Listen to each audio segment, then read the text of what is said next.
Henry, Here. Hussey, Here. Mahalovich, Prather, Here. Schulte, Here. Scrivener. Thank you.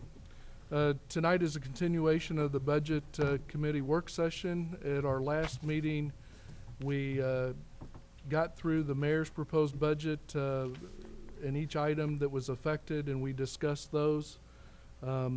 Tonight, we're going to start off and go right into department directors' reports.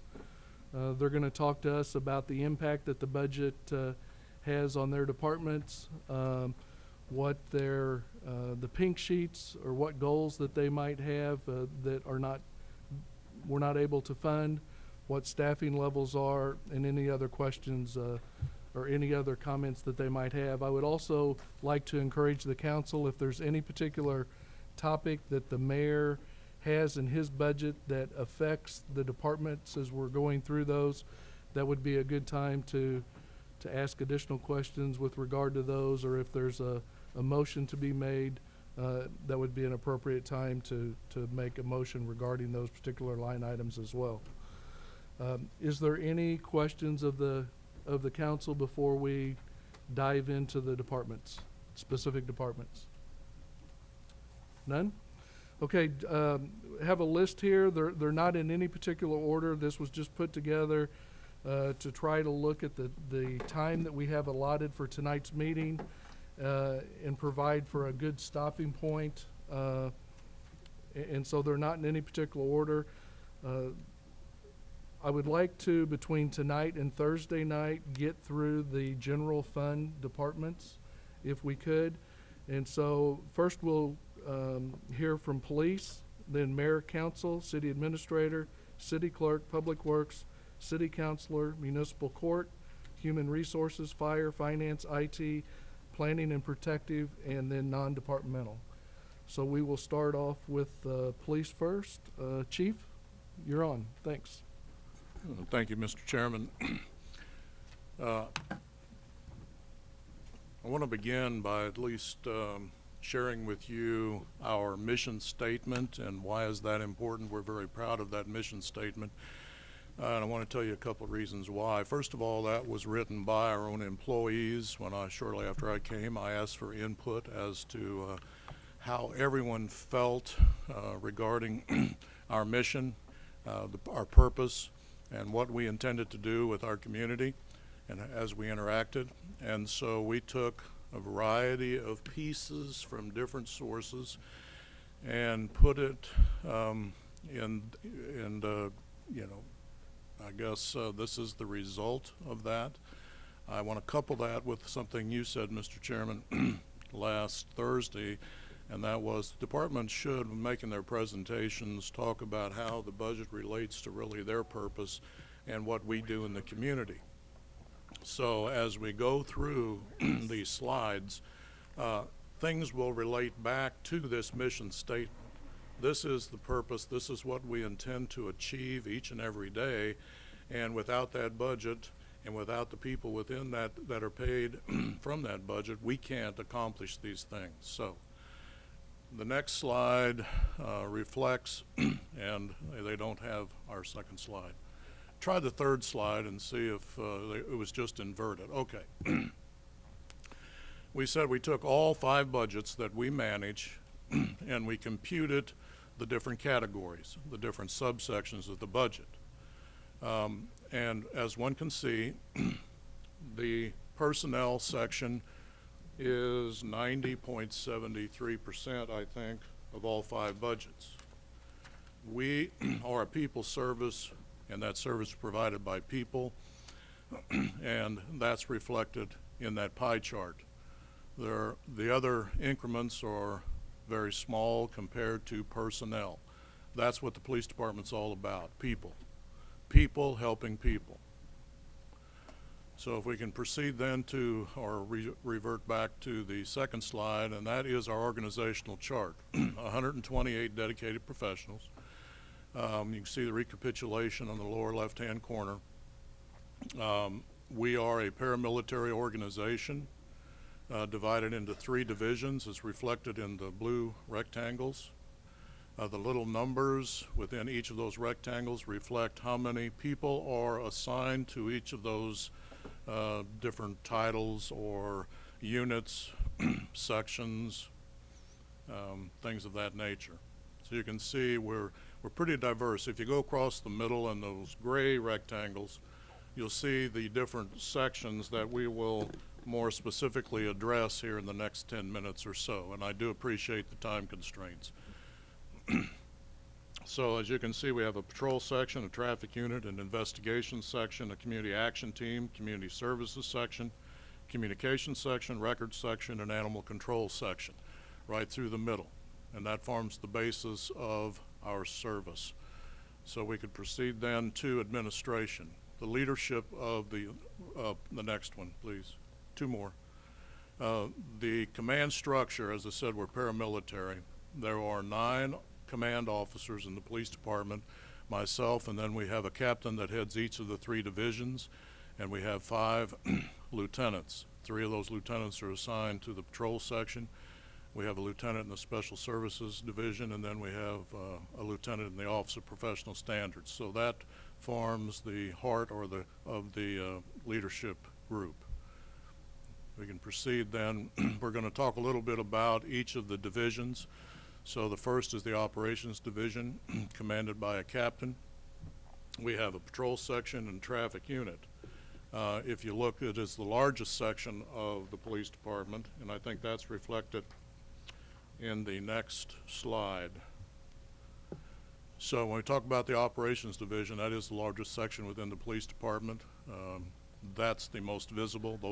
That's comprised of the officers that drive those marked patrol cars and are assigned to various areas of the city and answer our calls for service. You can see they do the initial investigations of all offenses, incidents, anything that a community member is concerned about. These are the officers that respond and provide that initial assistance in some manner. We'll note that in the middle of crime prevention, that's really, and things of that nature, that's really every member of our police department's responsibility, but we put it under this particular area because those are that's really the face of the department in many ways, and so that's why we assign that as a primary function of the operations section. And then also that would apply to the development of relationships between citizens and the department. That's for everyone within our department to do. It's an important element of each job description and something that we're very sensitive to and strive to achieve every single day. So we could move on. The traffic unit is another section of that division. As you can see, they're primarily concerned with traffic law enforcement. Directed enforcement means if there's a particular problem regarding traffic, the flow of traffic, traffic violations, things of that nature, we assign that to the traffic unit, and they go out and they resolve that problem. They also investigate almost all of our traffic accidents. They'll provide escorts, things of that nature. And I want to promise you that I will not read every one of our bullets to you, so and we can provide this to you tomorrow, but I just want to hit the highlights. We can proceed then. And this is the second division, the Special Services Division. As you see, there's 3 different components of that. We got the Community Action Team, the Community Services Unit, and the Criminal Investigations Section. You can see more specifically what are the titles of those officers and how many officers are assigned to each of those units, and that's reflected there at the bottom.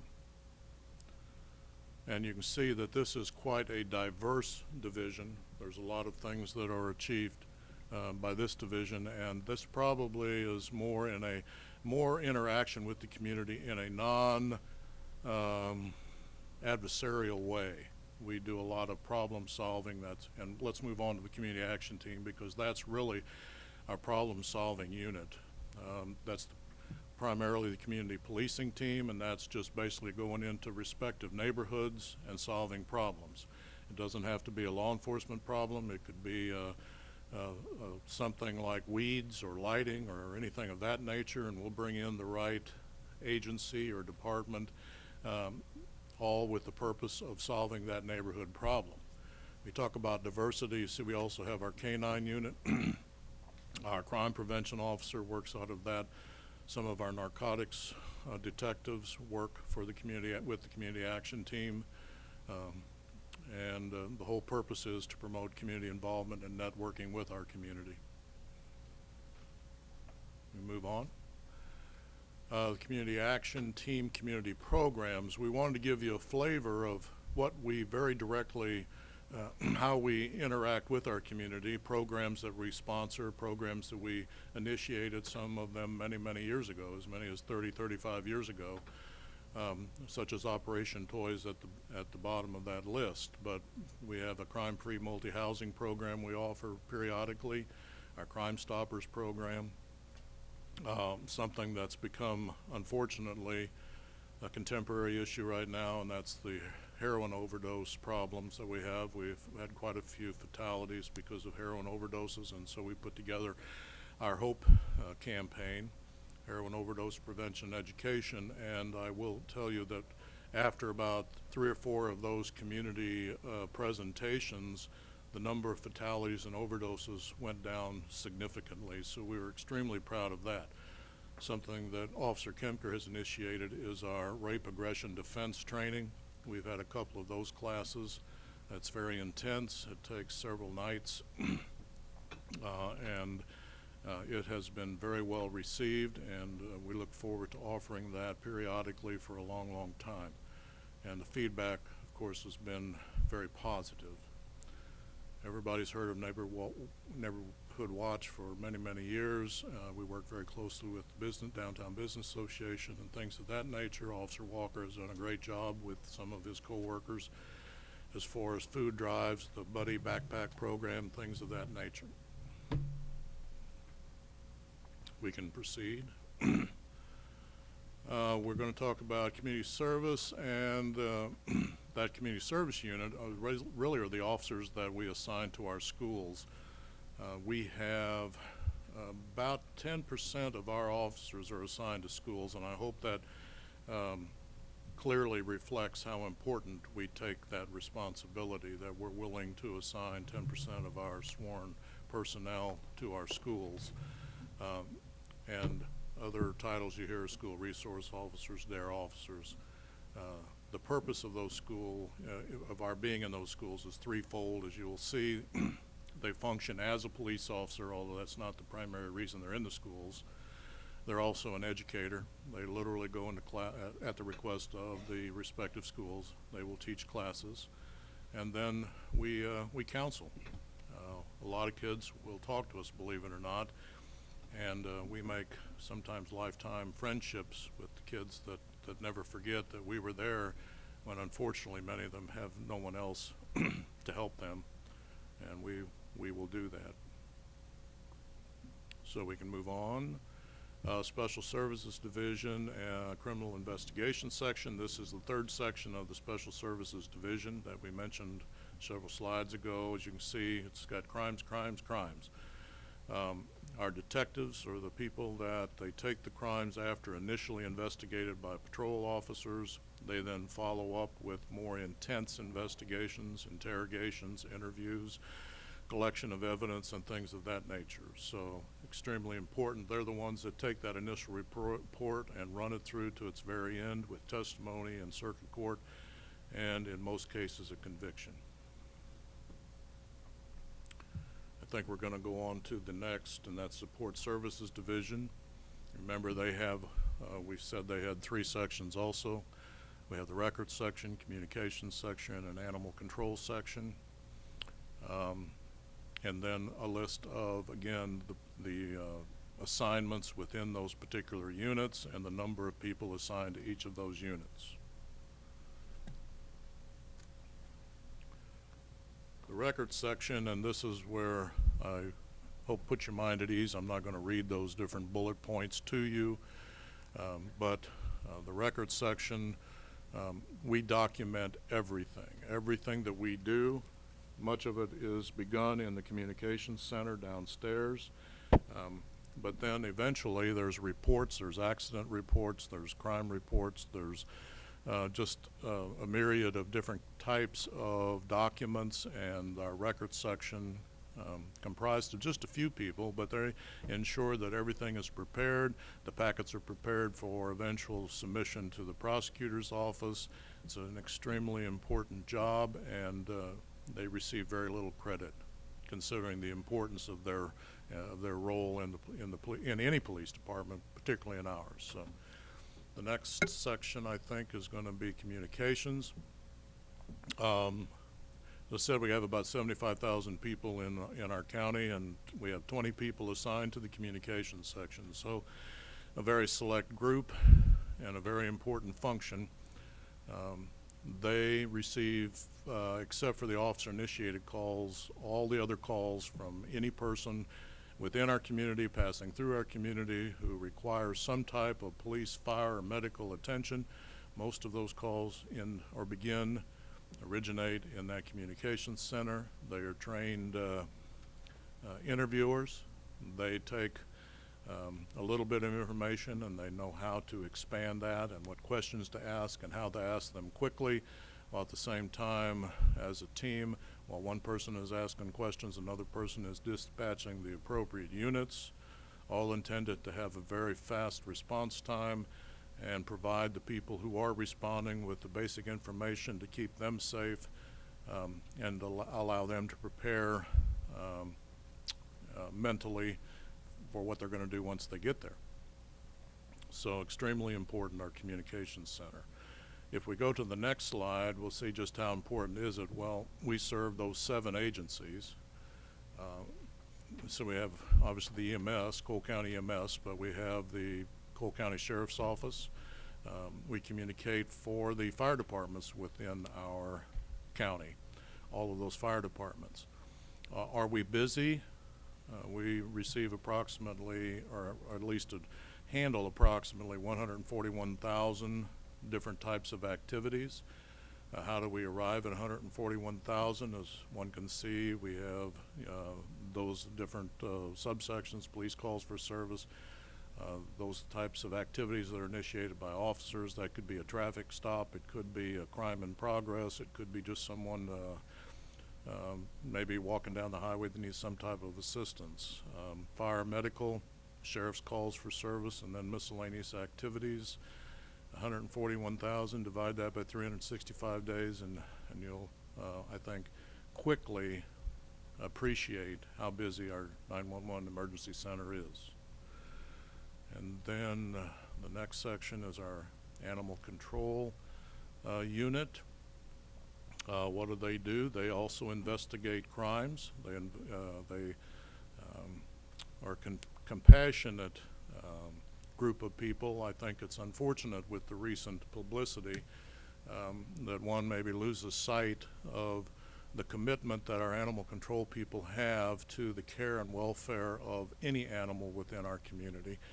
Dogs and cats receive the most attention. That's the largest group, but the people that work out of that animal shelter are very committed.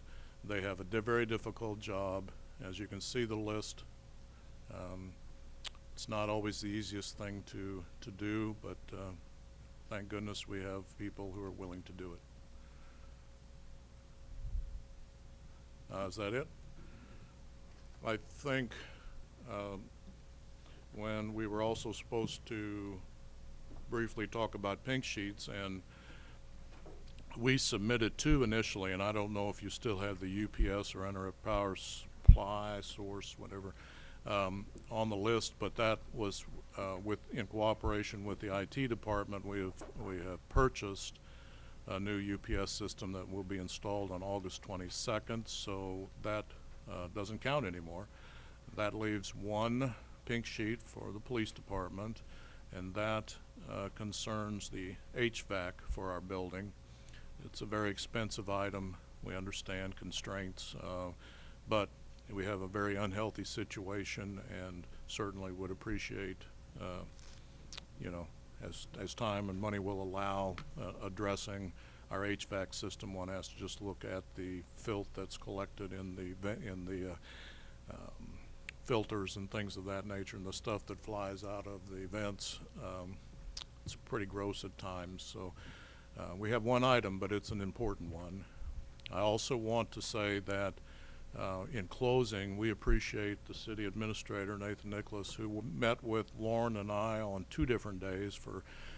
Bill was with us, or his staff was with us, and we met for many hours discussing the budget, and we very much appreciate that input. So in the matter, they said 15 minutes, and I think maybe a little bit over 15 minutes, but if you look at, hopefully you'll see that those slides and the activities described in those slides all go back to that mission statement, meaning we serve this community in all those different ways, and without the money necessary to fund the people necessary to provide that service that's necessary, it doesn't get done. So thank you very much. Chief, thank you for the presentation, and thank you and your staff for the work that you do within the city to keep us safe. Thank you. Questions of the council, and what I'd like to do is in your budget books, the first tab under Police Department, pages 46 through 48 is the Police Department budget. And then we'll touch School Resource Officer, Mustang Animal Control here in a second. But pages 46, 47, and 48 in your budget books. Are there any specific questions for the chief with regard to those pages? Okay, Mr. Graham? That's probably not for Chief, it's probably for Mr. Nicholas. But I noticed that not just police, but the other departments, there was an increase in salaries from 2013 to the proposed budget this year. Was that for a specific reason? Or is it health insurance or something like that? I think it's actually for a couple different reasons. Health insurance is something that we've factored in here, and so that would show an increase. I want to make it clear we haven't included any kind of a raise in here, but there are things that push salaries up anyway. Some employees, for instance, in the police department, they have a career ladder program, and so employees would move up, and so you get some upward pressure on salaries just from that. And then also the way that we have figured the various vacancies that exist is those are all actually built into the budget, and we will sweep that money out so that it becomes a hard transaction, but it gives you an idea what the funding, the full funding of the department would really cost. So that's kind of a change in accounting that also has kind of moved things up a little bit. Okay. And I figured that. I just wanted to be clear, because when I look at this, it seemed as if the increase was just solely in salaries, and certainly I was confused. It's not just police; it was throughout the departments. That would be true throughout all the departments. Okay. And I have one more question. As it relates to, I know we had talked about taking out gas to show each department the amount of gas that they're using. So I noticed this $310,000. Is that enough to cover the police department for the upcoming year, or was that what was budgeted last year? It's a little difficult to tell. We believe that it is enough. It is based on the number that was used last year, but as we divide the things up between the different departments, there was a little bit of mathematics that we kind of applied. But we did actually include more money this year than we've included in the past, because we know that the prices are going up and consumption seems to be going up. But really one of the reasons that we divided them into the departments is to really get a handle on not only is the consumption and cost going up, but exactly where is that happening. And, Right. and as you said, to get a really clear picture of what does it really cost to run a police department or a human resources department or city administrator's department. I don't Thank you, use sir. gas. Thank you. Mr. Hussey? Thanks. Just a quick question on the overtime straight pay. I know there's overtime that's just we accrue and have to pay out. Is any of that overtime a result of the fact that there's roughly 5 vacancies within the department as well.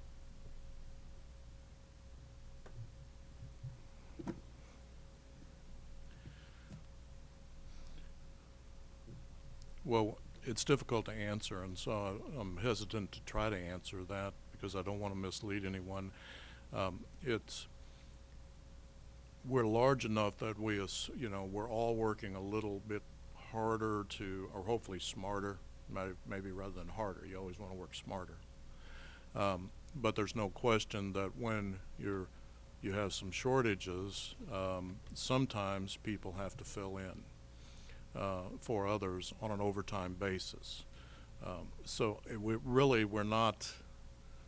We're more than that short because we have several people on military leave, we have some on extended medical leave, and we have several vacancies we haven't been able to fill yet, in addition to the SIP positions that are vacant. So we actually have about 12 positions that are vacant now, not at the direction of Mr. Nicholas, but for those other circumstances. So to what extent there is overtime,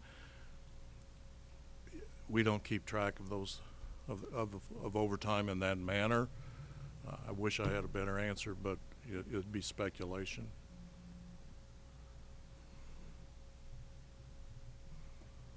Mr. Mihalovich, did you have something? Yeah, three questions. Number one, this might be a theme, but I've been looking at what might be called the new normal of 2009 versus current, and your budget hadn't varied that much from that many years ago.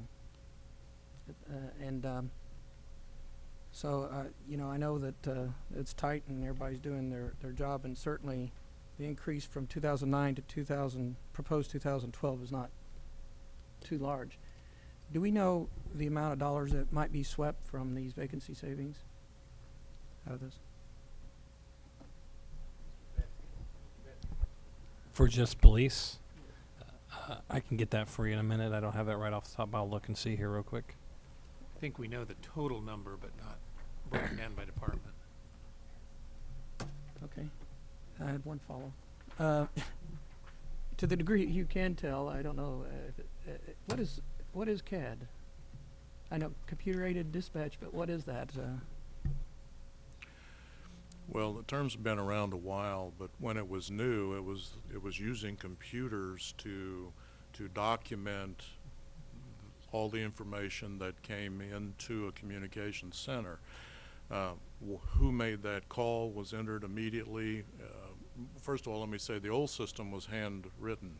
You had cards, and you'd write down the name of the person that called and the nature of the call, and you had a stamp, and you'd punch the stamp clock whenever you dispatched and when the officer arrived and things of that nature. So computer-aided dispatch was a wonderful thing because all of a sudden now with the keyboard you could much more quickly enter that data, and then it's in the system now, so it was more easily retrieved. And so computer-aided dispatch is conceptually it's just kind of that simple. Now, how they go about doing it and how our communications operators manage to do all that stuff, I don't know. I think if you would, I always ask or suggest that someone spend a few hours in our communications center and just watch that marvel, because it is something to see how you don't know what multitasking is until you've sat in that communications center. That's multitasking, and computer-aided dispatch is this, that. Everything is done through a keyboard.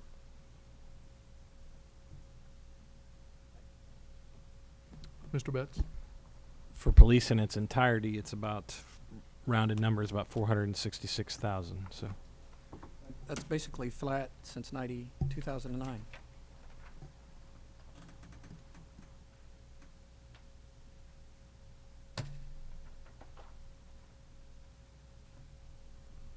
Other questions for the chief? Mrs. Carroll?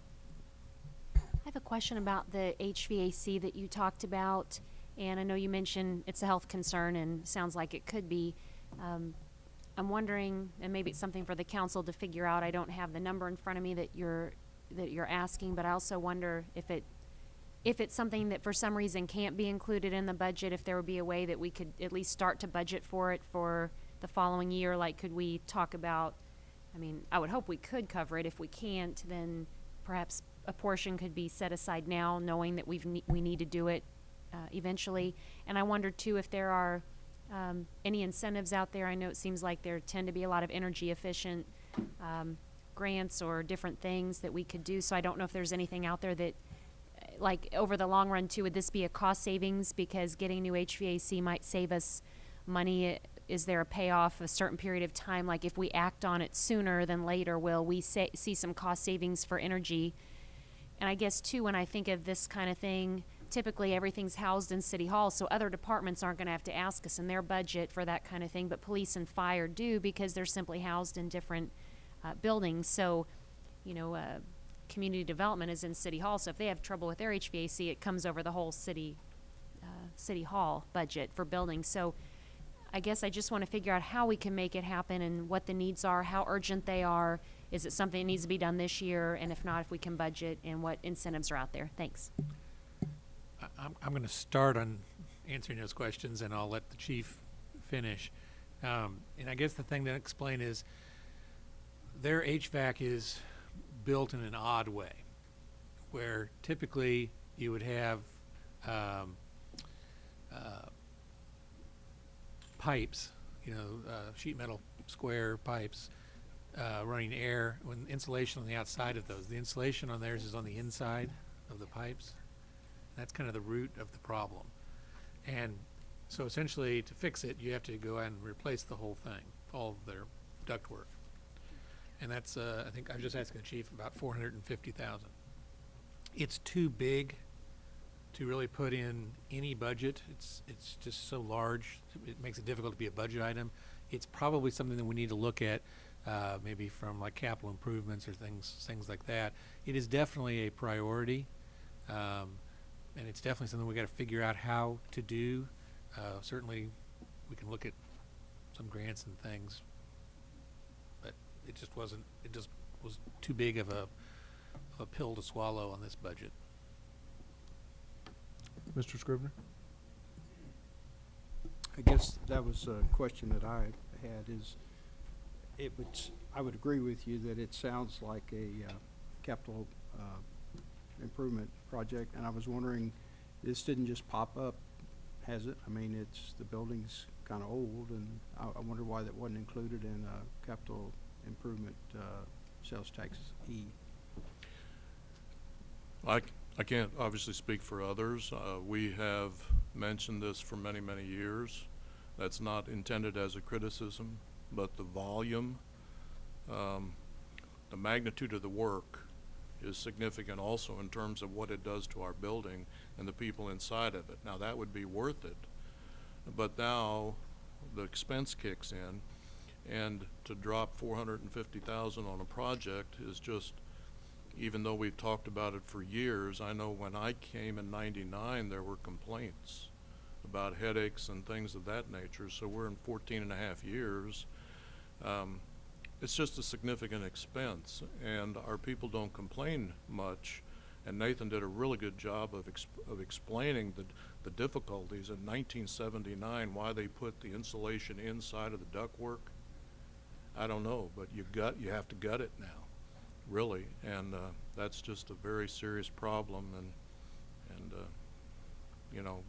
it's not without resolution, except to devote a lot of money to it and a lot of time, because that's going to take a lot of time to replace that entire system.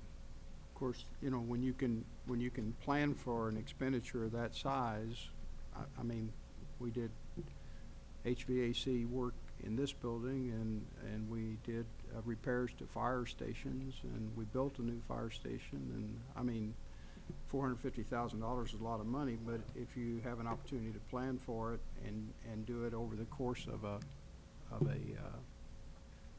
including it in capital improvement or something like that, it's just another expense that you know that you have and something that you have to do. When it's difficult is when you start trying to crowd it into an already limited budget. So I don't know what the answer is, but it just sounds like this is a case where a little better planning would have been helpful. Well, I agree, and I certainly would not contradict the chief. I'm sure that it has been something that's been discussed for many, many years. It's new to me, though, and I want to make sure that projects like this don't get forgotten, and that's why we've brought back the pink sheets.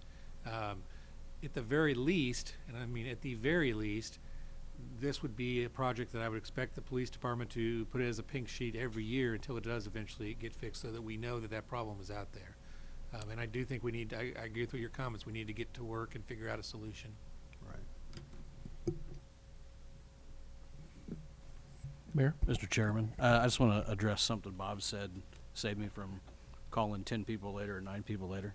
One thing you could always do, and I looked at this as a high priority, as Chief said, in my business, know a little bit about that kind of stuff, and even to say, or to kind of agree with what Kerry said, you could take a portion of it out of our surplus, and you could actually probably find some of it within some of the funds within this budget. So if you look at it as coming all out of one bucket, it might be too hard to grab, but if you can do it a ladle at a time, you still might be able to get it done. Mr. Scrivener? Yeah, I think we set a precedent of that when we came up with about 800,000 for the fire department. But again, and I concur with your comments about the pink sheets, because that does give us an opportunity to create priorities and weigh one project against another. You know, we might have, had this been on the radar, maybe we would have not spent 800,000 on the fire department. Maybe we'd have spent some lesser amount and got this done. So, you know, it's not like we want necessarily create a situation where one department is competing with another one, but we have to face the reality that there are limited resources, and we have to understand and know what challenges are ahead of us so that we can do a best job of spending the monies. I agree too, and I think maybe we could evaluate the contingency within the sales tax F and take a look at that as well. Mrs. Carroll? I was going to ask if for our next or future meeting, if Bill Betts could come up with some options to put on the table, such as what the mayor suggested, taking it out of different areas, and even within the sales tax or capital improvements, there sometimes are general areas that perhaps this still would fall under something where a portion could come out of it. It may still qualify. And I also wondered if it's easy to find out if there would be energy savings, because sometimes every year there would be a significant number, so that could also calculate into our decision as well. Thank you. And I know this is the first of many departments, but if they could, it might be more helpful rather than us brainstorming. Bill could probably put his finger on that easier. Thank you. Thank you. I think that's great, and be happy to put that on the agenda for the Finance Committee meeting as well, to look at those other options for funding some of these big ticket items. So thank you. Mr. Graham? Also, could you look at to see if this project could be done in phases, or is this an all-in project too? You know, if we can do this in phases, because certainly I'm concerned when you talk about health concerns. It's certainly a big issue for me, but this can be done in some type of phase other than an all-in. So I don't think we should look at that.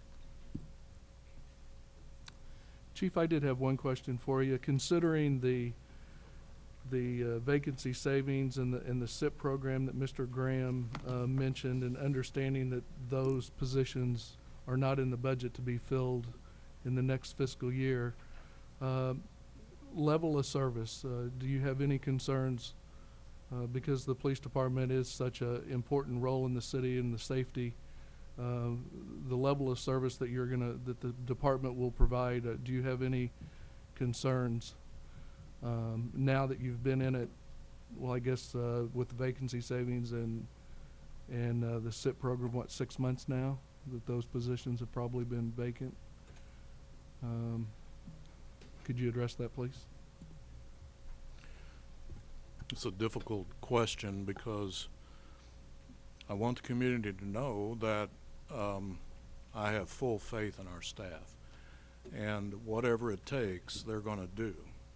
So if we all work a little harder and we all work a little smarter, will our community recognize less service? I hope not. Will we recognize the sacrifices that we have to make internally? Yes, we will. We already are. Our goal really is to continue to provide, in the community's perception, the same level of service we always have through the mechanisms that we use internally to kind of shield them from the facts that we're working short. Apologize for a slightly political answer, but I truly believe that. I mean that. We are blessed with some really, really committed professionals, and they're not going to let service diminish. They care about the community too much. And you can see that if you interact with them every single day. However, the fact is, behind the scenes, we're doing things differently. It's impacted us. Thank you. You know. Mr. Scrivener. Chief, one thing that I'm curious about, in the last few years, there have been significant expenditure on automation. The new computers in the cars and so forth. What's the dividend there? I mean, other than perhaps safety for the officers, are we going to see any kind of a technology dividend that's going to permit us to do, and maybe we're already seeing it. Maybe that's, you mentioned you had 12, you were down 12 officers. Maybe that's why we're able to provide the service with a lower number of officers. There's a dividend, and a lot of it is on the back side of what we can retrieve with all this technology. Yeah, we still have to enter the data. We still have to type the reports, if you will, and enter all the documents that we've really always had to enter. Once that's in there, though, the dividend is what can we do with that now with the new technology? And I think Bill would support that. We haven't realized everything that we can do yet, but some of the things we've been talking about recently, we think will go to that end where we'll be able to assess situations a little bit quicker and better, and retrieve data a little bit quicker and better. And you know, I hope that answers your question, but you still have to devote the people power to get the information into the system. But it's so much easier now to take that information and do something constructive with it.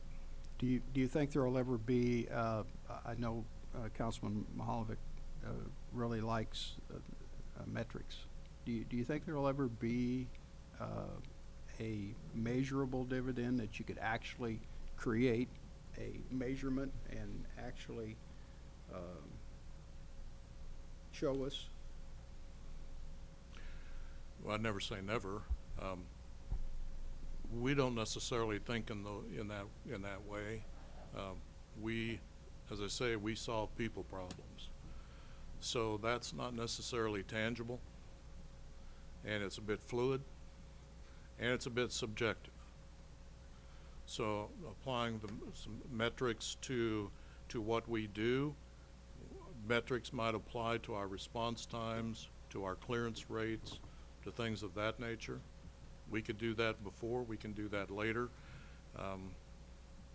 But when you deal with people problems, a metric system of assessment is more difficult. Just is, by nature of what we do. Okay, thank you. Other questions of the chief on the police department tab in your binders? Okay, seeing none, the next is school resource officer, page 55. Any questions for the chief on school resource officer, page 55? Okay, seeing none, the next tab is the Mustang program, page 58 and 59 in your budget book. Are there any questions on any of the line items page 58 and 59. Mr. Graham? I noticed there was a quite a significant increase from 2013 to 2014 under salaries. Is that for a specific reason under that item?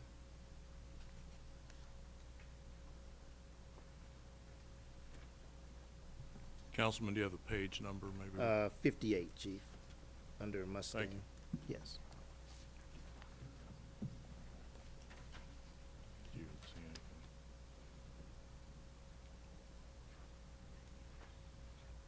Under salaries. Because it seemed like it went from 49 to, 76 for 2013 to 92. And I was just, that's a huge jump under salary, so. Well, I don't have an obvious reason. It will fluctuate by virtue of who we assign to those, to that function. You know, if we might have someone that makes considerably less money compounded by the benefit package. That degree of difference, Bill, do you have an idea? Yeah, I do, and I was looking, trying to figure out, this is something we probably can come back to you what the difference was there. I was looking at the personnel sheet, and I'm not sure I see it there. There might be some other areas we can find that out for you, though, so we'll get you an answer on the back end there. So. I mean, sometimes the funding level of grants and things change, which might create a greater or less burden on local government to pick up the slack. I mean, it could be quite, I will tell you that the number of people assigned to that function hasn't changed. So, and that's why I guess we're fumbling around, because I don't know why it should change significantly. I wouldn't think it should, unless it's one of those things out of our control. Thank you. Other questions on the Mustang program? Okay, seeing none, the next tab is animal control. Line items within the budget, page 62 and 63. Any questions under animal control, pages 62 and 63?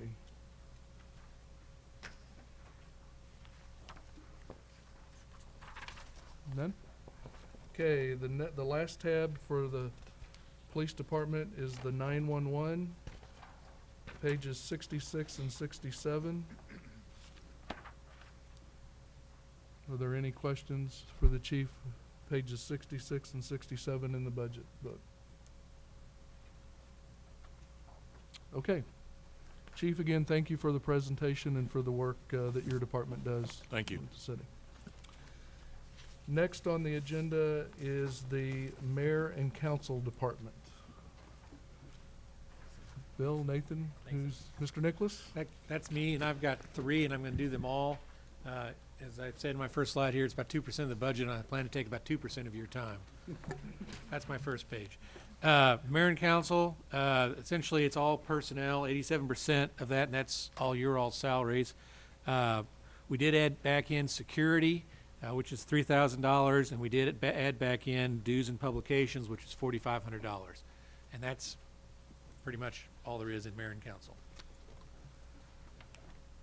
Can we go through all 3 of them, or just pause in between? If you're ready, I'm on go a ahead and roll. proceed. City clerk, also very, very simple. In terms of purpose, I think you all know our purpose. I did want to point out it's required by the charter, so nothing really to be done about it.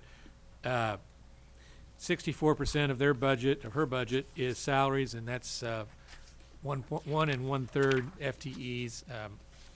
Obviously, that's Phyllis, and then Lindsay Sullivan, who fills in when Phyllis is on vacation. I think you all probably met her, is the 1/3. She's split between some other departments. There's also a big chunk there for contractual services, although it's a fairly small portion, and that is for elections.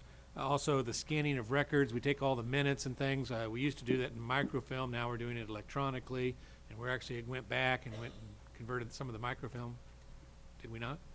Okay, converted at least some of the microfilm into electronic data. And then also when we go through and we record either property that the city acquires or titles that the city acquires. That's the clerk's office has to pay for that. It's two. Did you have one more? One more. City administrator. Well, it's 97% personnel, and that's 2 FTEs. That's me, and I have a secretary that I split with the mayor, Laura Lewis, and we got 3% for other things, which no longer includes donuts. We Okay. have no pink sheets, and that's it. Okay. Thank you. And again, Mrs. Powell, I'd like to thank you for the work that you do within your department for the city. And Nathan, Mr. Nicholas, thank you for the work that you do within for the city as well. If we look at the Mayor and Council tab, page 10 and 11 in your budget book, are there any questions under the heading of Mayor and Council? Mr. Scribner? Kind of going, following the same theme, I guess, as the question I asked the chief about dividends. And I know this encompasses more than just your part of the operation, Mr. Nicholas, but could you, or maybe you already are, gathering data, gathering information as to what kind of a dividend that we're going to realize from the electronic record keeping and so forth? I understand that part of that is in the finance department. I understand that part of it is maybe under Mr. Betts' control, but is that something that we can look forward to? Is an understanding of how we've shifted some costs or maybe gained some efficiencies over time as we get this further implemented? Yes, not so much in the mayor and council budget, but certainly in the city clerk's budget. As I like to tell people, the iPad program, which I was somewhat of a skeptic of putting all the agendas, has been hugely successful, and there is a concrete savings in terms of dollars. That program many times more than pays for itself, just in terms of the paper that we save and the time that we save and everything else. So that's the dividend on that side. Now, some of the stuff, the historical kinds of data, there is some savings. It's kind of intangible in terms of requests to the city clerk to retrieve data. Eventually, if it's not already online, I'm looking for Phyllis to see what the status of that is. Is it online now? A lot of it is. Yeah, so people will be able to retrieve that data. But I think the biggest thing is that there's a lot of data that people can now retrieve that they could never retrieve before. And the thing about when you talk about dividends from modernization, a lot of it's just that expectations, keep going up. And so people expect us to be able to provide them that data electronically, and so we're just kind of meeting our constituents' expectations. Well, I would say certainly it's not a priority, but at some point in time, I hope that we will be apprised of maybe some kind of a schedule of where we have direct cost offset, and probably not as a part of this budget thing, so maybe it's not even appropriate to talk about it right now, but I think that it would be kind of encouraging, I guess, to understand some of the things that we've done well. Well, if you look at the clerk's budget, this is kind of simplistic, but in 2008, we spent $166,000 on the clerk's office, and now it's down to, I'm sorry, I'm looking at mayor and council still, I think. Yeah. Hang on a second. You should be able to see in that budget that it's been reduced. Oh, that is city clerks, okay. It was 166, and now it's down to 148 in the proposed 2014 budget. And you think that's almost entirely cost offset from going to the electronic format? Oh yeah, and obviously in those years you've had some increase in costs and things and salaries and such that's offset part of that, but yes. Thank you. Other questions on the mayor and council budget? Okay, Mr. Graham? I apologize, I have a lot of questions, but, under contractual services, I see that we went from 5,000, now we're going to 8,000. Is that for a specific, service, or why do we have a $3,000 increase for, contractual services? That was security that the mayor had added to the budget, and I concur that that's a good investment. Okay. And the $500 for food, are we planning to have something for the employees or something? Now, that would be, no. I don't think there's anything, See, item number 514040, food. We haven't done anything in the past, but now we got $500 there. oh, yeah, we do occasionally have, things that we've funded from other sources. For instance, if you guys have a meeting or something like that, and we have to buy lunch for you guys or something like that, so we just kind of put a minimal amount in there.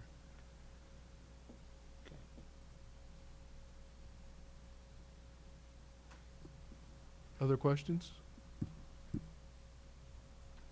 Okay, if not, we'll move on to the city clerk budget, pages 14 and 15.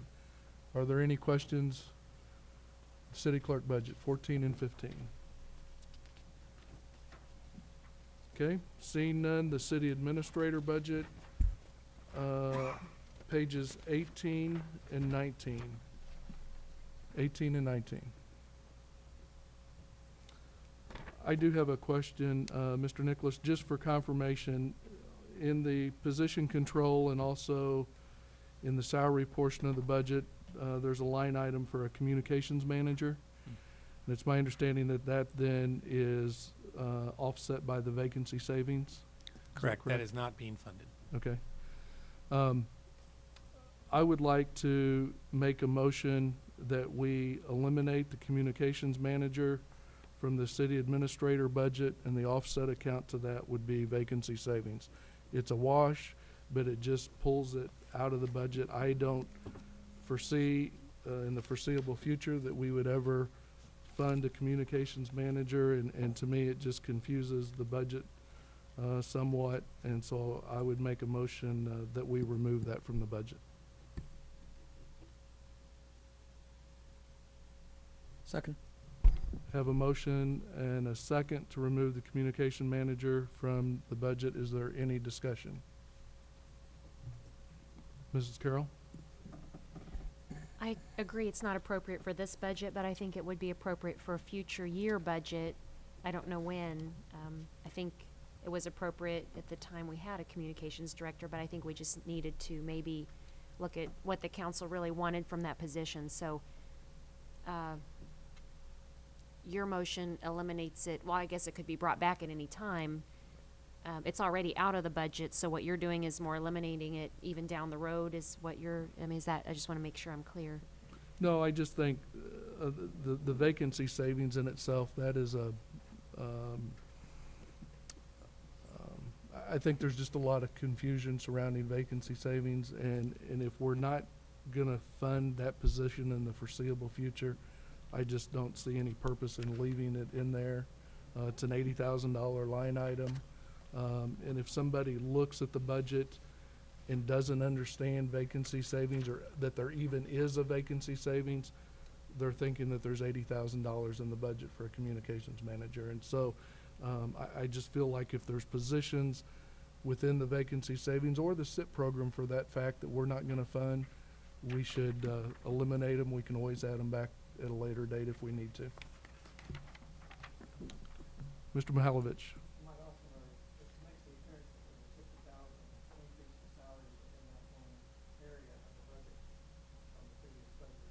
Although I might say that if you go back to 2009, the normal, that overall line hasn't gone down over the years, so. I think should have voted next time. Mr. Scribner? Correct me if I'm wrong, but I think almost every department that's had a SIP, voluntary separation, whatever it is,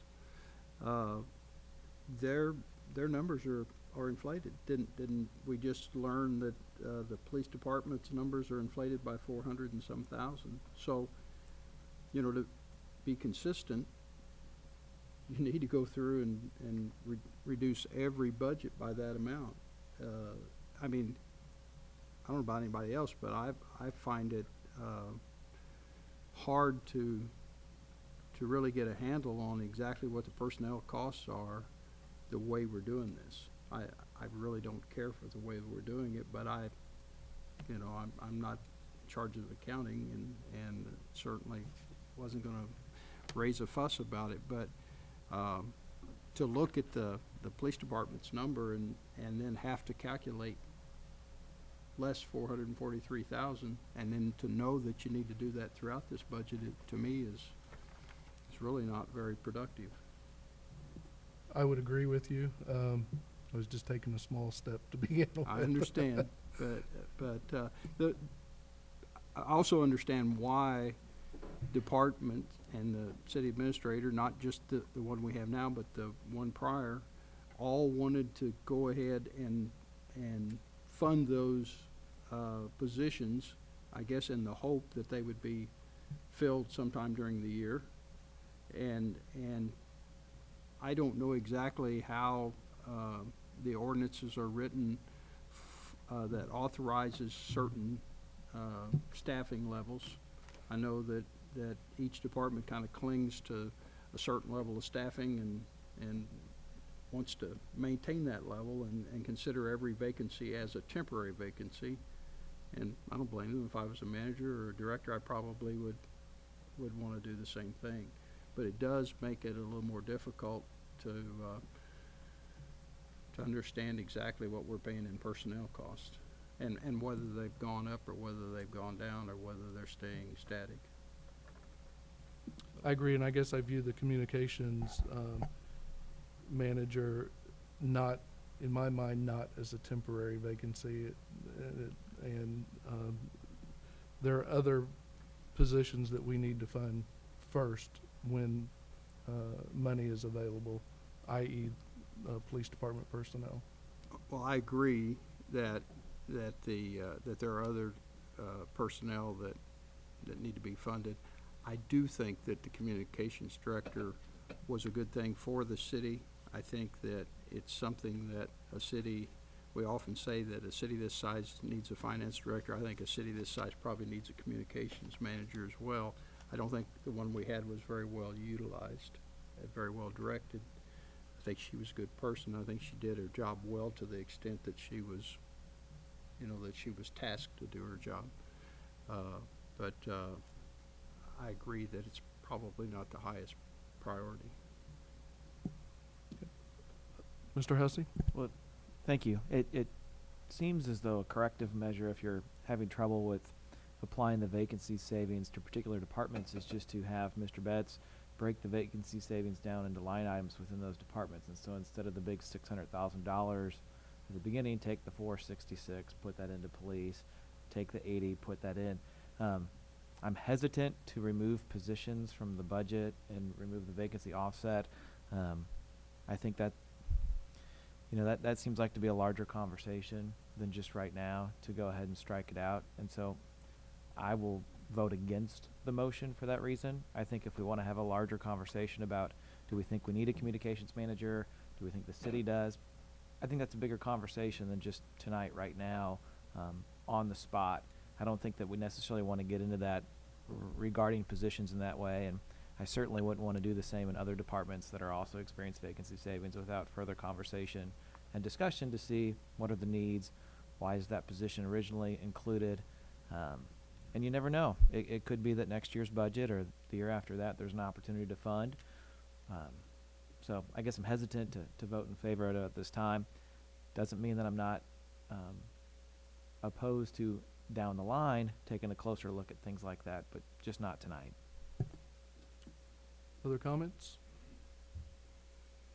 Seeing none, motion and a second on the floor. Roll call, please. Branch, No. Bray, Carroll, No? Graham, Nay. Henry, No. Hussey, No. Mahalovich, Yay. Prather, No. Schulte, Aye. Scrivener, No.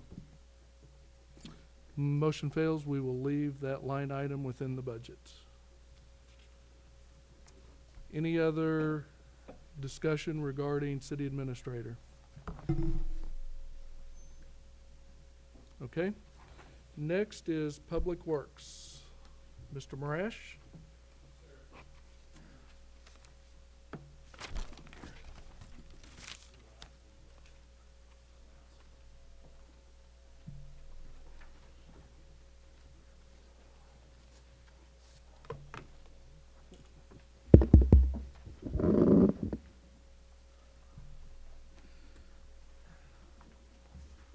All right, Janice, I had some copies of this that you could pass around to the council, but if it's a little hard to see, that way you'd have a copy at your desk or you can make some notes on. Just to give everybody an overview real quick. I have 8 slides, so I think I should go fairly quickly. And if I'm going through something, please stop and ask me a question if you'd like.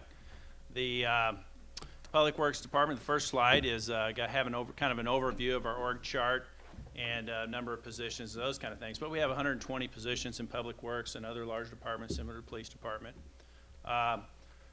Just real quickly, 6.8 positions are in the vacancy savings plans out of those 120. The 0.8 is kind of an odd thing, but in transit, we have some part-time with benefits people, so they're a percentage of a person, if you will, or an FTE. So there was 2 of those in that budget like that. But if you look at the org chart, the 10 divisional budgets you'll actually find in your book are highlighted in red text. And so but what I tried to do here was give a little bit of a way of how we operate essentially with this org chart. And if you look at Public Works, our operating budget, and that includes wastewater and everybody, a little over $14 million. So it's a pretty large budget. Some of that is not just general fund, but it has some utility money in it as well. But that doesn't include our capital improvements either that we're administrating. So we'll start with the first one, engineering. Again, kind of see how it's organized, but we kind of really divide engineering up in 3 sections. We have kind of a CIP group, people who design projects, and that's their day-to-day activity. They design them, they do surveying, they do inspections of them.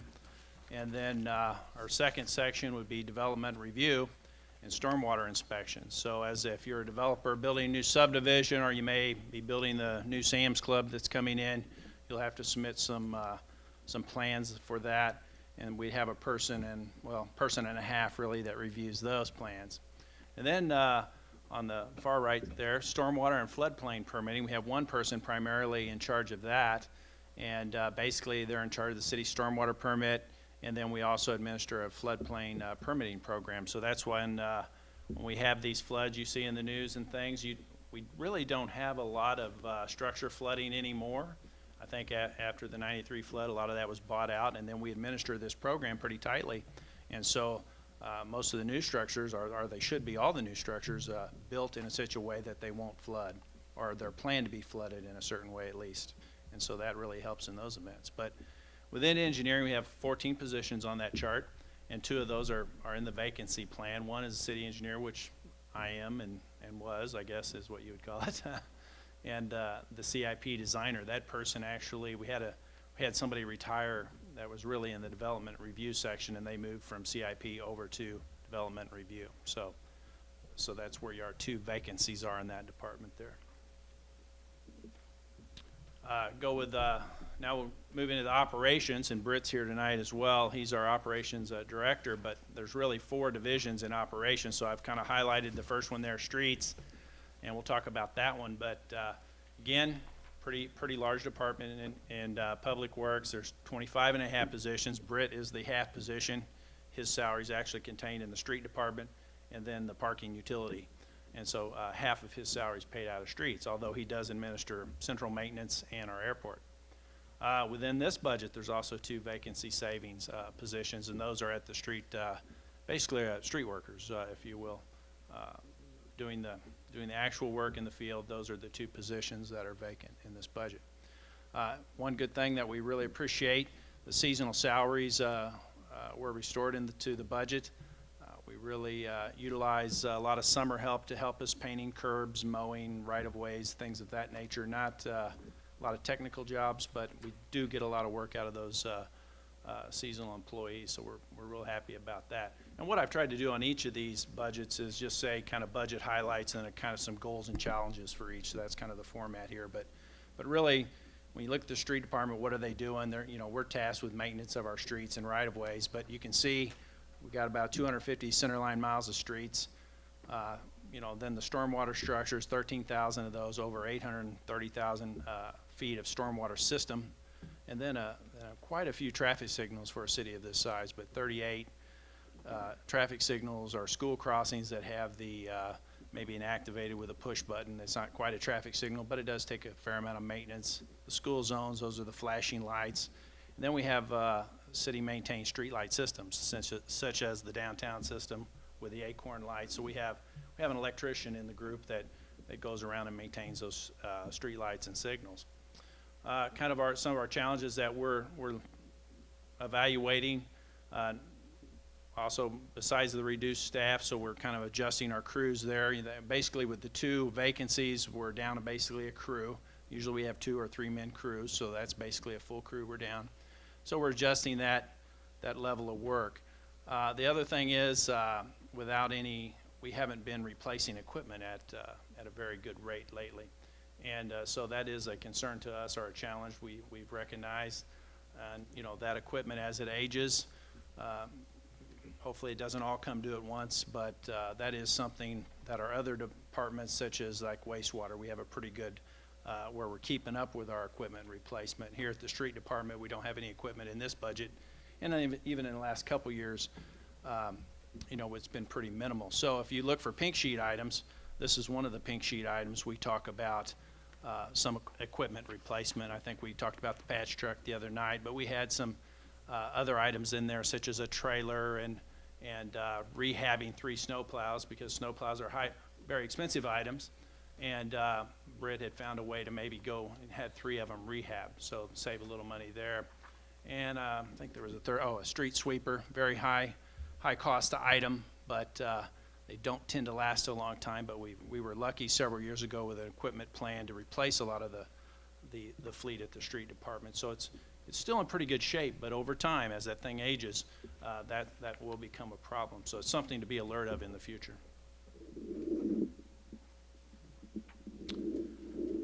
Going to central maintenance, this is another one in operations, but 8 positions authorized, and one of what I think is a highlight there, our parts budget. They're tasked with maintaining not only street department equipment, but police cars and every other thing we do at the city, buses and fire trucks and things of that nature.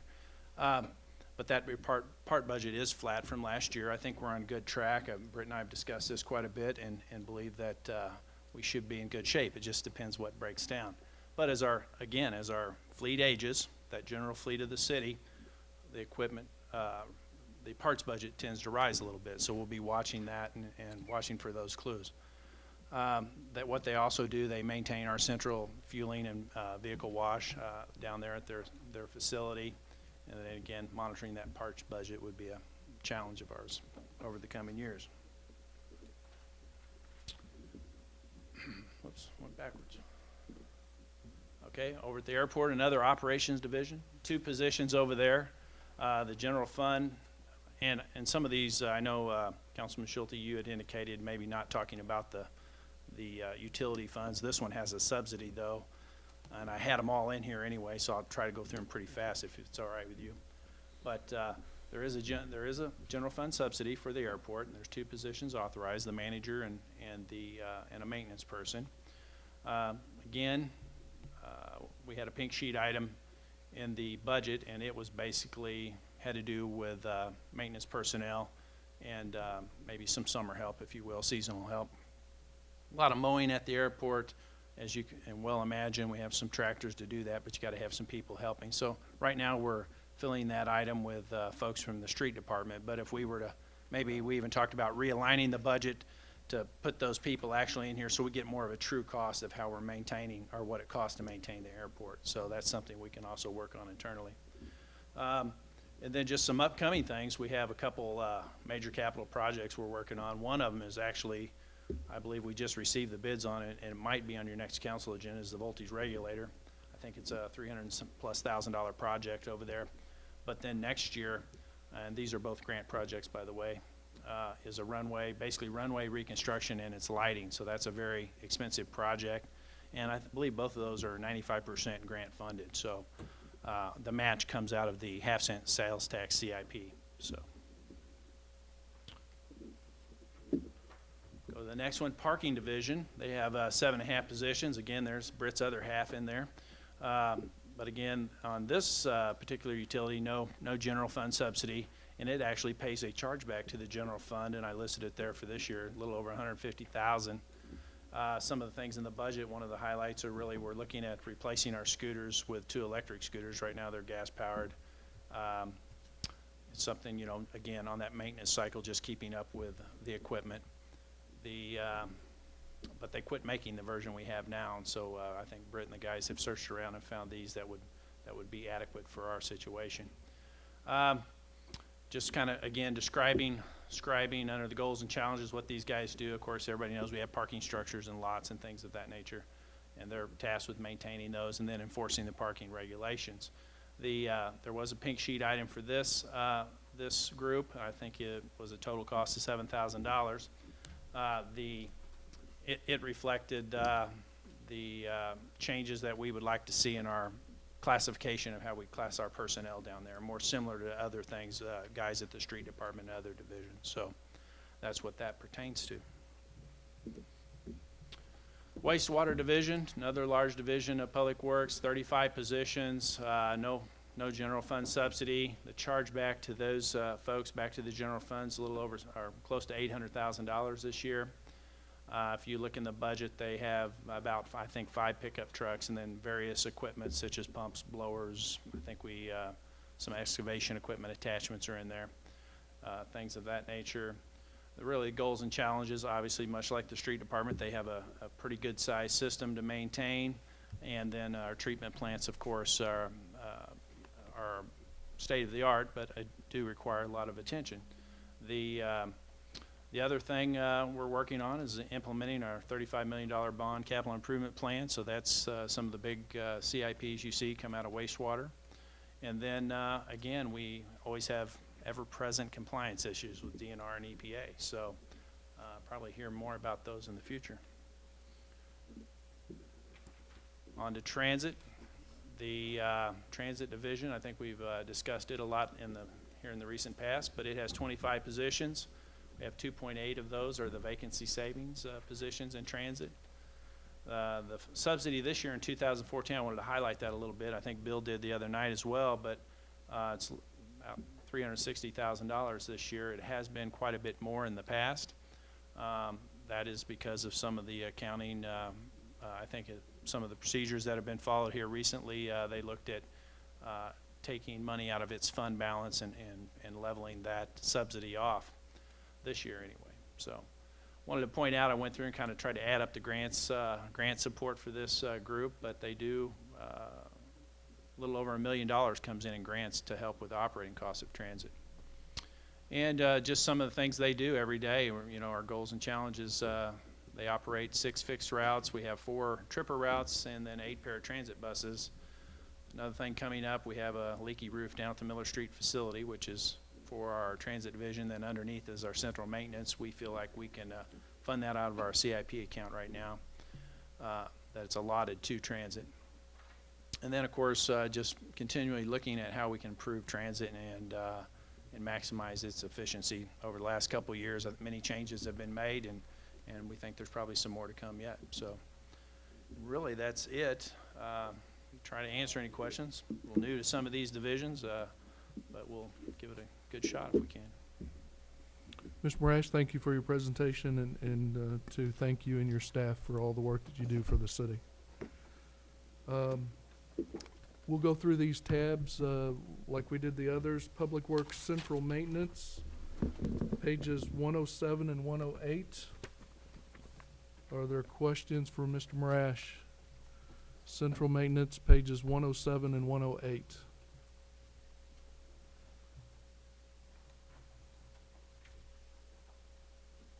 Everybody had time to find those?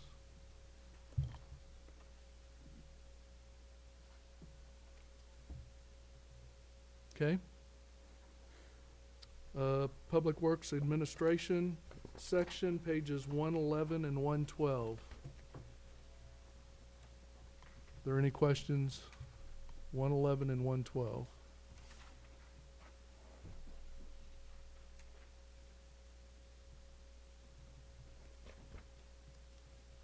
Okay. The Public Works tab, pages 115 and 116. Questions 115 and 116.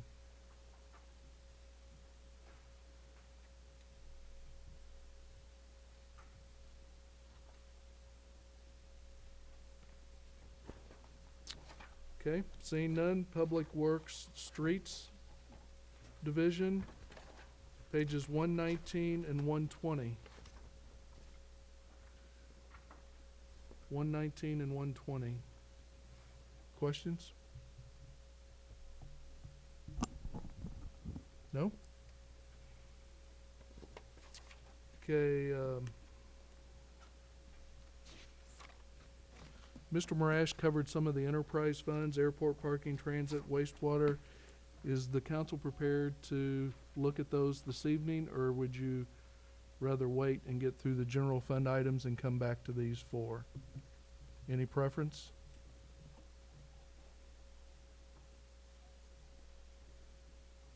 No preference? Okay, airport. Pages 128 and 129 and 130. 128 through 130. Are there any questions regarding the airport?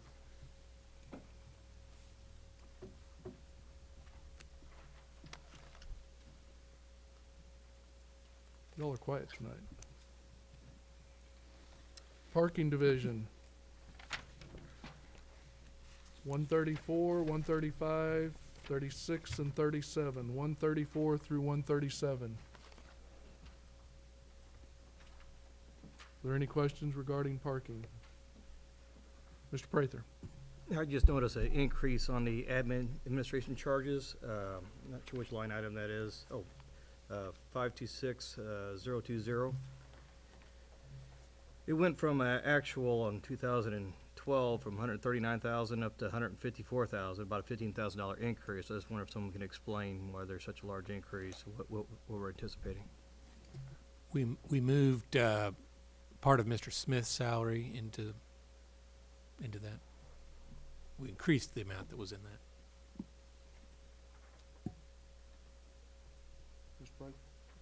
And one item not too far from that is advertising.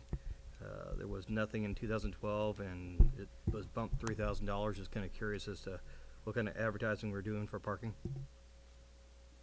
You'll see advertising in a lot of these budgets, and usually that is for hiring employees, and so it's employment advertising. And in parking, there could be a few additional things we add in there as well. Are we anticipating hiring this fiscal year? I would defer to Mr. Smith on that. Yeah. Britt is here today. He could probably give us more detail, but when we do.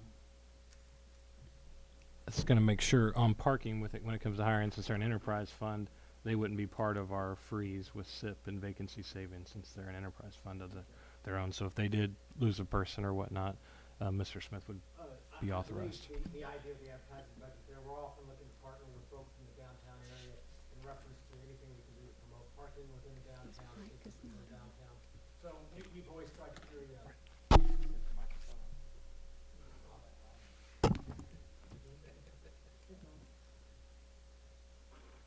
They say it's not. Hold it in a little bit. They say in the back you're not. Yeah, they're waving their arms.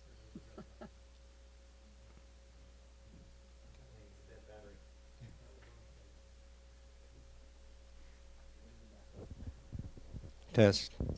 Test. 2.0. within the parking budget, we're often looking to partner with folks in the downtown area. And so we try to keep a little money in the budget in case those opportunities for partnership come up where we can promote either where our parking is or other events within the downtown. That was a lot of work for a short answer. Other questions regarding the parking division? Mr. Hussey? I just have a quick question on the two vehicles, the electric scooters as opposed to gas-powered. Will we see like a long-term efficiency savings in those as well, since they're electric?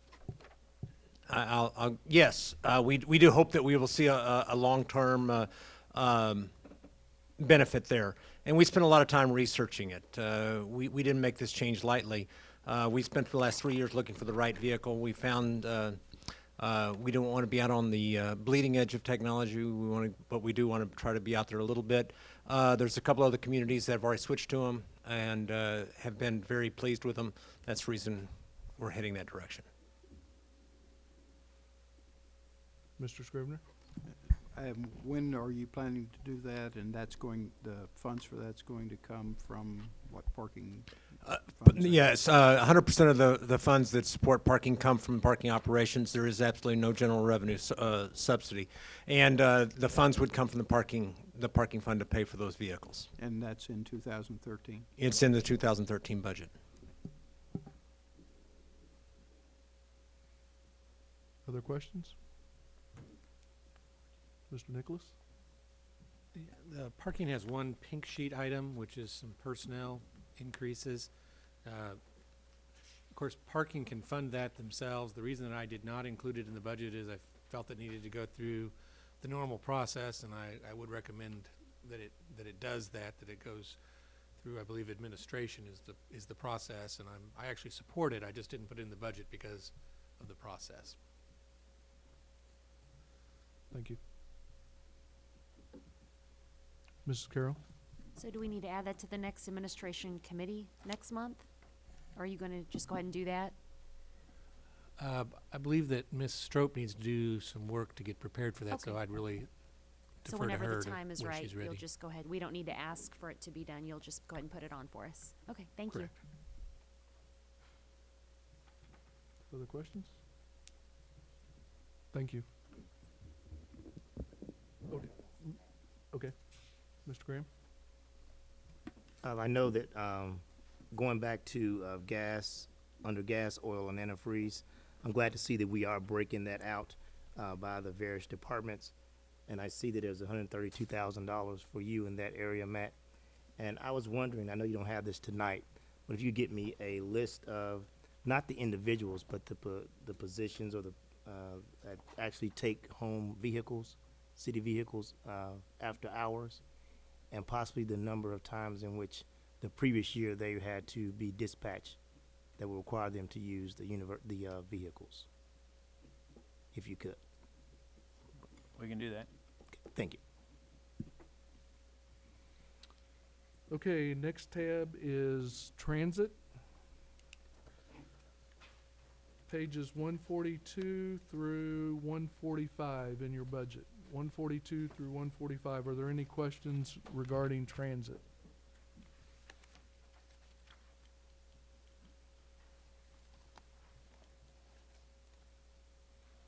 And just to point out, Mr. Betts, correct me if I'm wrong, we're using approximately $300,000 this year out of the reserve fund in the transit division to fund transit.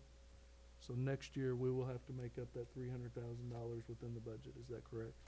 That is correct. Okay. Mr. Nicholas? I just, for the record, want to make clear where that money came from, because it might appear as if we're taking money from transit. What happens is that we make payments to transit for the subsidy that are programmed in, and they're based on what we expect that subsidy to be across the year.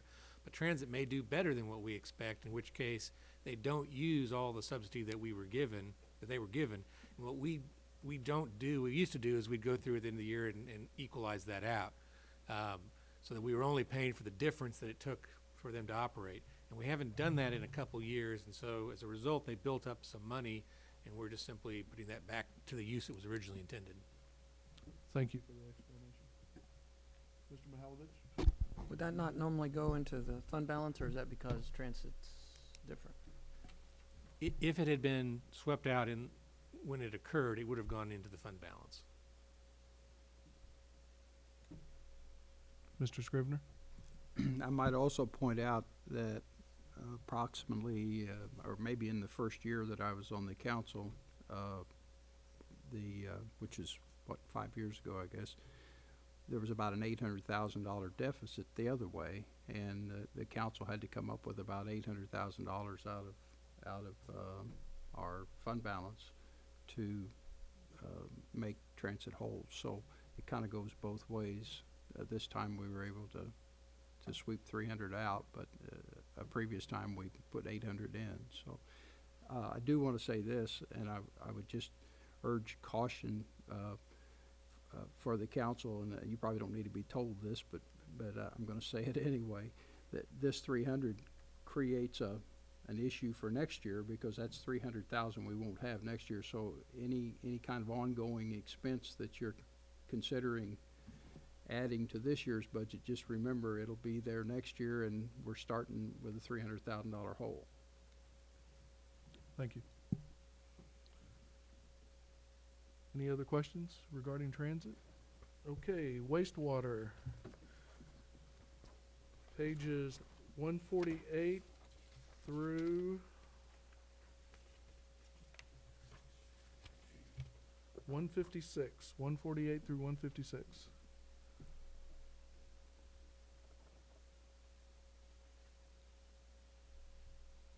Any questions? Okay, again, Matt, thank you. Thank you. Mr. Hilpert, let's try to look at City Councilor. Yeah, I think I can do that quickly for you. I have no overhead. I have all of, if I could do both City Councilor's budget and the municipal court at the same time, be Yes, very please. brief. Thank you. I have all of 4 2/3 employees between both departments. So I'm going to take the time to introduce them. Cindy Lambert is our paralegal. She's sitting in the back, I think in a white shirt. Yep, she is the queen bee. She tracks everything in the law department, frankly. All the contracts that you see for Matt's projects, she drafts initially. She's a professional fly specker, which means she finds all my mistakes. And if you see a typo, it's because I did the wrong process and she didn't get to see it. One of her most difficult jobs is tracking every contract that we have. She's the focus of communications in the law department and holds the good of the city very close to her heart. And she's also cross-trained to cover municipal court. Jeremy Cover is also seated 2 seats over from Miss Lambert. He's the associate city attorney, and I tell people that I'm the city attorney. I'm the attorney for you, the 10 of you, as well as the department heads, and he gets everybody else. So he's got about 400 clients, and I have 20. He handles issues such as sewer collections, work comp, code enforcement issues, all the non-council commissions. Parks Commission keeps him very, very busy. He's also cross-trained to cover the window in case the court needs to have a staff meeting. And this kind of gets me to the crux of where we're at. Barb Schaefer's been with the municipal court for 35 years. Sadly, she's seen 4 generations of criminals come before her. And Jana Wood is the other court clerk. She's retired from the circuit court for 10 years and has been with us for 10 years. And they both work from the very second they show up to the very second they leave. It is very impressive. Lindsay Sullivan, I have 2/3 of her. She splits her time between the city councilor's office and the municipal court. And everything I said about Cindy, Barb, and Janet, you can say about Lindsay. She does all of that as well. With regard to court efficiency, although my numbers are a little old, we have 2 1/3 court clerks, and Columbia has 8. And if my data is still right, we do about 4,000 cases per clerk, and Columbia does about 1,200 per clerk. So why did I spend a couple of minutes talking about my people? It's because people is all that I have. We deal with briefs, lawsuits, and contracts. We need toner and training and people. We don't need salt, bullets, and hoses. Municipal court produces due process, and it produces money. It brings in about $800,000 to $1 million each and every year. And while I have the highest regard for the judges and the prosecutor, They don't do it alone. The clerks are the efficient driver of that institution. They have to bring all the court cases and get them done, get them for the court, set them on the clerk, set them on the dockets, deal with the police, and bringing those over, and inputting those in the system. We definitely have gotten some efficiencies recently from the court software, and we continue to get them from e-filing. So both the police and IT are very helpful to the court system. So a couple of highlights or points of interest in my budget. Dues and publications in the city councilor's budget is primarily Westlaw. It's a legal research engine that we use. So if we need to find out what the law is, we look it up, and so we can get back to you. Training, our training money is used for Jeremy and I to maintain our licenses. We're both required 15 hours a year plus 2 hours of ethics to keep our bar license. You both require that we have a bar license, and you really want us to keep up to date on the law, or we wouldn't do you any good.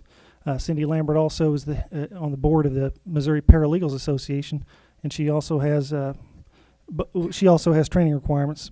All the 3 municipal court clerks also have to be certified, and they keep their training requirements up.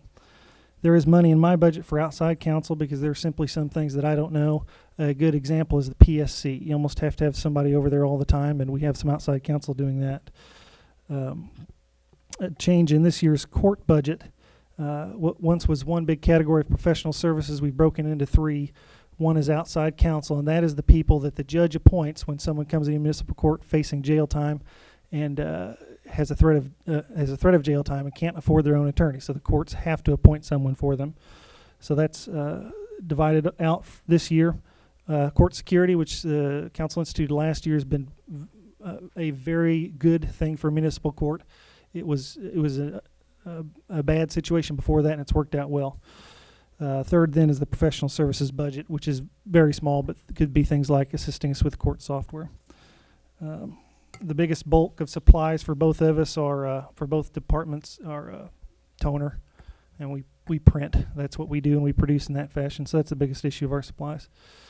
I did participate with the discussion of my budget with both the mayor and the city administrator, and I asked for nothing that wasn't already funded.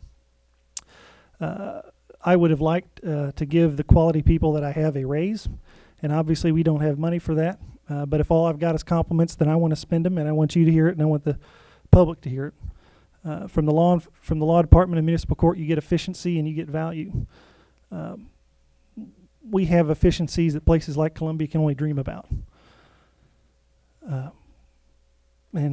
My people and almost all the other employees are rock stars, and they're not lucky to have a job. We're lucky to have them at our job. So I'm glad to answer any questions that you all have. Mr. Hilbert, thank you for your presentation, and thank you and your staff for the work that you do within our city. So thank you. City Councilor budget, pages 22 and 23. Are there any questions for Mr. Hilbert, pages 22 and 23?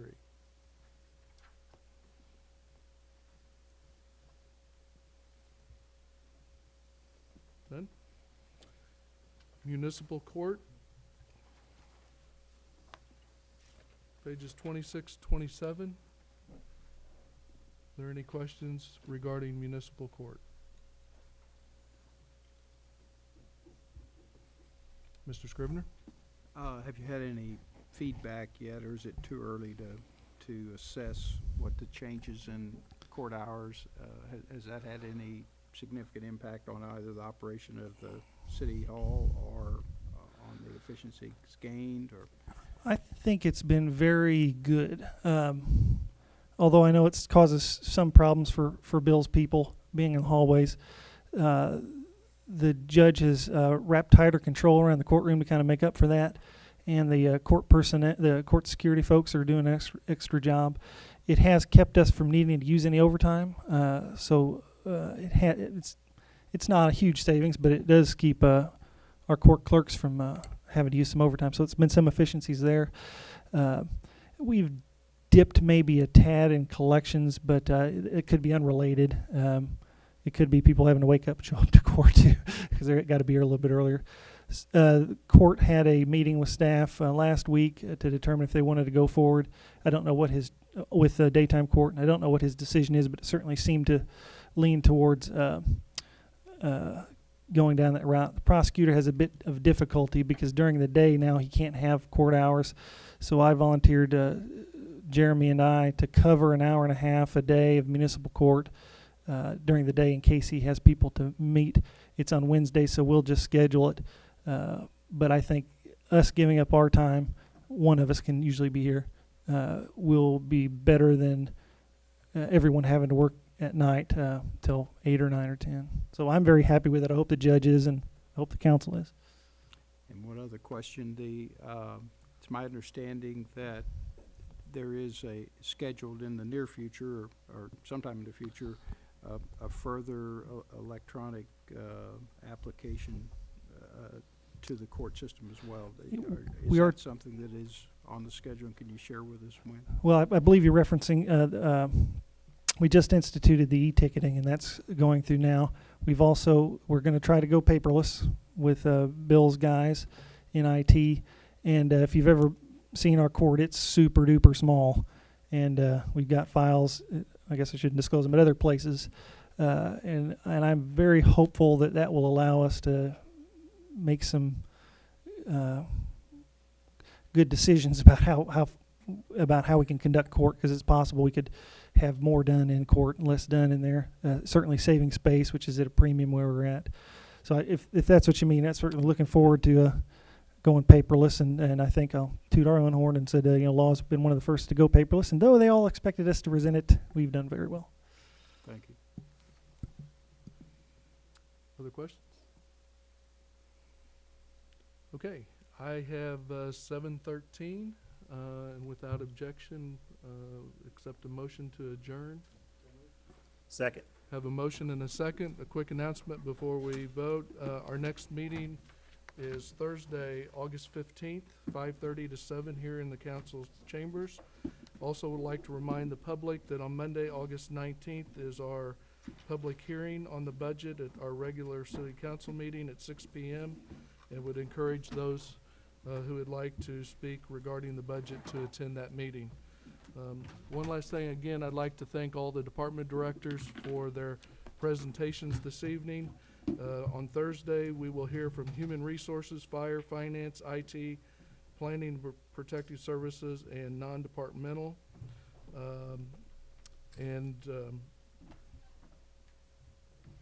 We will do that on Thursday. Any questions, comments, concerns from the council? We have a motion on the floor to adjourn. All in favor signify by saying aye. Aye. All opposed, nay. We are adjourned. Thank you.